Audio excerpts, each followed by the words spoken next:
नमस्कार, मैं हूं संजीव शर्मा और आप देख रहे हैं नेशन नाउ समाचार। यूपी में क्या चल रहा है, कौन सी खबरें आपको जाननी चाहिए। आइए आपको सीधे लिए चलते हैं उत्तर प्रदेश की 10 सबसे बड़ी और अहम खबरों की ओर जो आज के दिन पर हावी रही। ये हैं वो 10 बड़ी सुर्खियां जिनसे आपको रहना है अपडेट।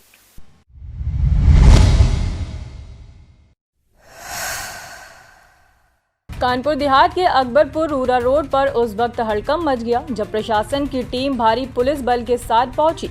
यहां मौजूद संजय बीज भंडार के नाम से संचालित गोदामों पर जब छापा मारा गया तो अंदर से लाखों रुपए का स्टॉक बरामद हुआ। इन गोदामों में बीजों का भंडारण बिना मानकों और नियमों के किया जा रहा था। जांच के दौरान पाया गया है कि ये सारे गोदाम एक ही नाम से पंजीकृत थे, जबकि संचालन अलग अलग जगह से हो रहा था।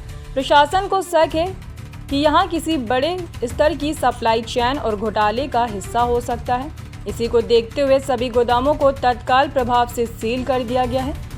इस पूरी कार्रवाई की कमान संभाली मजिस्ट्रेट सुबीर शर्मा ने। उनके नेतृत्व में जांच टीम ने माल को जब्त किया और अब दस्तावेजों की गहराई से जांच की जा रही है। फिलहाल सभी संबंधितों से पूछताछ की जा रही है। इस मामले में जल्द बड़ी गिरफ्तारी भी हो सकती है। कानपुर देहात में लोक निर्माण विभाग की ओर से करोड़ों की लागत से बन रही सड़कों की गुणवत्ता पर अब जिलाधिकारी की सीधी निगाह है। जिलाधिकारी आलोक सिंह ने चांदपुरा, मलसा, देवीपुर, कैलई, बलिहामऊ मार्ग और बढ़ोली मुंगीसापुर मार्ग के निर्माण कार्यों का औचक निरीक्षण किया। निरीक्षण के दौरान डीएम ने न सिर्फ सड़क की चौड़ाई, मोटाई और मजबूती की जांच की, बल्कि जल निकासी की व्यवस्था को भी गंभीरता से देखा। उन्होंने अधिशासी अभियंता को साफ निर्देश दिए, सड़क की गुणवत्ता से कोई समझौता नहीं होगा और लापरवाही करने वालों पर होगी कार्रवाई। उन्होंने कहा कि सरकार की मंशा है कि जनता को बेहतर बुनियादी सुविधाएं मिले और इसके लिए हर अधिकारी की जवाबदेही तय की जाएगी। डीएम ने अधिकारियों को सख्त हिदायत दी कि निर्माण कार्यों की नियमित मॉनिटरिंग करें और तय समय में काम पूरा हो जाए। देश भर में मौसम का मिजाज तेजी से बदल रहा है। उत्तर भारत जहां भीषण गर्मी से जूझ रहा है, वहीं मध्य प्रदेश और पश्चिमी भारत में मानसून सक्रिय हो गया है।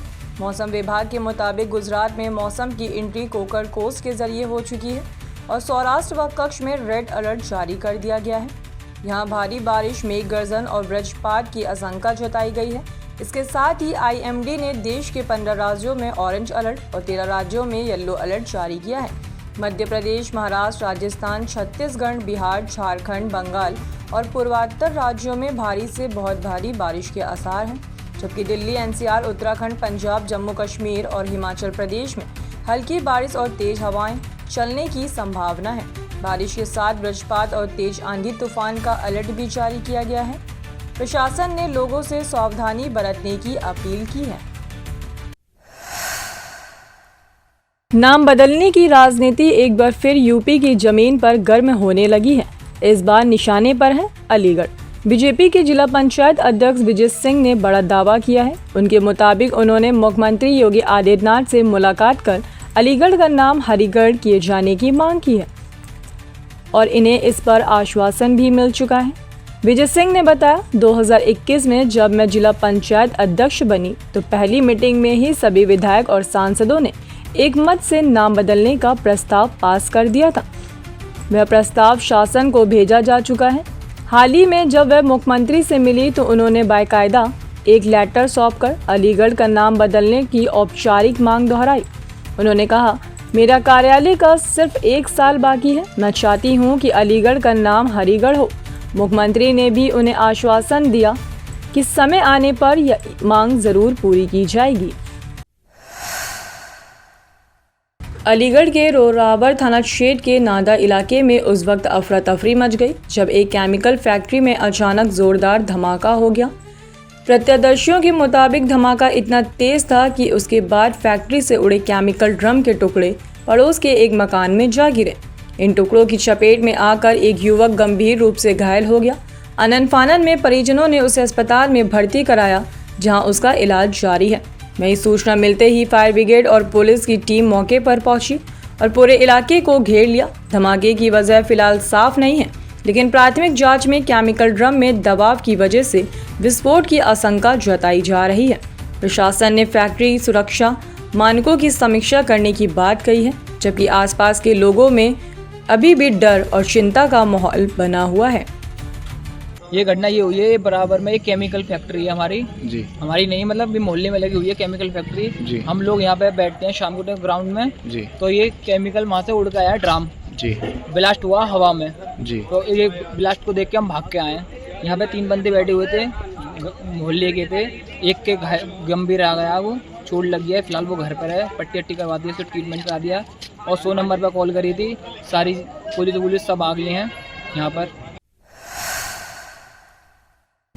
बांदा जिले की कोतवाली देहात पुलिस और एसओजी टीम ने संयुक्त रूप से मुठभेड़ के बाद एक जहर खुरानी गिरोह का पर्दाफाश किया है। ये बदमाश रात के समय ई रिक्शा में सवारी बनकर चढ़ते और फिर चालक को कोल्ड ड्रिंक पिलाकर बेहोश कर देते थे। इसके बाद ई रिक्शा बैटरी और पैसे लेकर फरार हो जाते थे। पुलिस को ग्राम चहितारा के पास जंगल में संदिग्धों के मूवमेंट की सूचना मिली।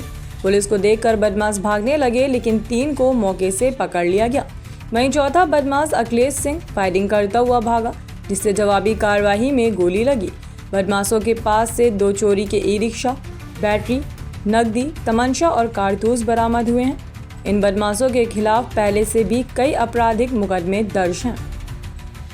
जनपद बांदा प्रभारी निरीक्षक कोतवाली देहात और जनपद की एसओजी टीम के द्वारा चैतारा के जंगलों में मुठभेड़ में 4 अभियुक्तों को गिरफ्तार किया गया है। इसमें अखिलेश सिंह, रिंकू सिंह, राकेश सिंह जो ग्राम पिस्ता थाना बिसंडा के रहने वाले हैं और एक चौथा उमेश कुमार वर्मा जो अतर्रा का रहने वाला है, इनको गिरफ्तार किया गया है। इसमें मुठभेड़ में अखिलेश सिंह के पैर में गोली लगी है, उसको उपचारार्थ जिला अस्पताल में भेजा गया है, उसकी हालत खतरे से बाहर है।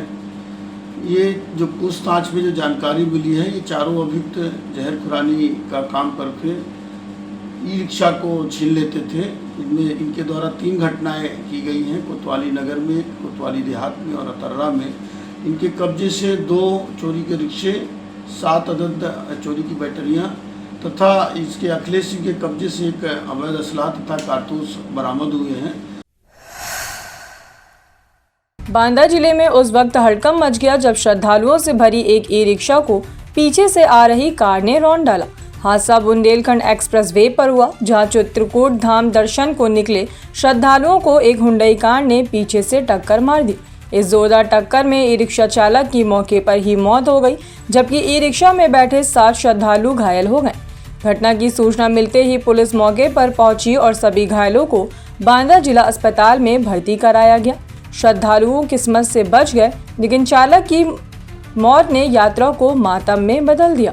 पुलिस मामले की जांच में जुटी है, वहीं हादसे के बाद इलाके में मातम पसरा है। 17/6/2025 को थाना बिसंडा क्षेत्रांतर्गत सूचना प्राप्त हुई कि एक ई रिक्शा जिस पर चालक समेत कुल 8 व्यक्ति सवार थे, जो कि चित्रकूट धाम दर्शन के लिए बुंदेलखंड एक्सप्रेसवे से होकर जा रहे थे। उक्त ई रिक्शा को 19.2 किलोमीटर के पास पीछे से एक हुंडई कार द्वारा टक्कर मार दी गई, जिससे सभी लोग घायल हो गए। तत्काल सूचना प्राप्त होते ही फर्रुखाबाद के जिला अस्पताल डॉक्टर राम मनोहर लोहिया कैंपस में हंगामा हो गया। 3 दिन से बिजली न होने से नाराज अस्पताल के सैकड़ों कर्मचारियों ने सीएमएस अशोक प्रियदर्शी के आवास पर धावा बोल दिया। गर्मी से बेहाल कर्मचारियों का आरोप था कि पूरे अस्पताल कैंपस में अंधेरा है, मरीज और स्टाफ परेशान है, लेकिन सीएमएस के आवास पर बिजली सप्लाई चालू है। गुस्साए कर्मचारियों ने इमरजेंसी सेवा को भी बंद करने की कोशिश की। सूचना मिलते ही पुलिस और सिटी मजिस्ट्रेट मौके पर पहुंचे और कर्मचारियों को समझा बुझाकर हटाया गया। फिलहाल हालत काबू में है, लेकिन बिजली सप्लाई को लेकर अस्पताल प्रबंधन की लापरवाही पर बड़ा सवाल खड़ा हो गया है। पीलीभीत में फलों का राजा बना जानलेवा। बिसलपुर इलाके के मोहल्ला दुबे स्थित एक आम के बाग में बाग की रखवाली कर रहे युवक पर उस वक्त हमला हो गया जब उसने मुफ्त में आम देने से इनकार कर दिया। बाइक पे सवार होकर 2 युवक बाग में पहुंचे और आम की मांग की। जब बाग रखवाले ने मना किया तो विवाद इतना बढ़ा कि बदमाशों ने उसे गोली मार दी और फरार हो गए। गोली लगने से युवक गंभीर रूप से घायल हो गया। सूचना मिलते ही पुलिस मौके पर पहुंची और घायलों को अस्पताल भिजवाया गया। पुलिस ने मामला दर्ज कर जांच शुरू कर दी है। नोएडा की स्काईलाइन अब बदलने वाली है। 20 साल से ज्यादा पुरानी जर्जर हो चुकी सोसाइटियों को अब नया जीवन मिलेगा, क्योंकि नोएडा प्राधिकरण ने रीडेवलपमेंट पॉलिसी को हरी झंडी दे दी है। पॉलिसी के तहत सरकारी, निजी और कोऑपरेटिव समितियों की सोसाइटियों को दोबारा से बनाया जा सकेगा। पुराने फ्लैट्स का पुनर्निर्माण होगा, जिसमें FAR यानी फ्लोर एरिया रेशियो भी बढ़ाया जाएगा, जिससे अब फ्लैट्स का साइज भी बड़ा होगा।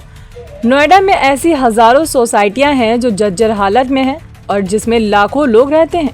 इस पॉलिसी से न सिर्फ उनकी सुरक्षा सुनिश्चित होगी, बल्कि रहने की क्वालिटी भी बेहतर होगी। प्राधिकरण का कहना है कि इससे नोएडा का इंफ्रास्ट्रक्चर और स्मार्ट सिटी की दिशा में एक बड़ा कदम साबित होगा। तो ये थी यूपी की वो 10 बड़ी खबरें जो आपके लिए जानना जरूरी था। अगर आपने अब तक हमारे चैनल को सब्सक्राइब नहीं किया है तो अभी कर लीजिए, क्योंकि हम लाते हैं आपके लिए हर खबर की असली परतें, तेज, सटीक और बिना लाग लपेट के।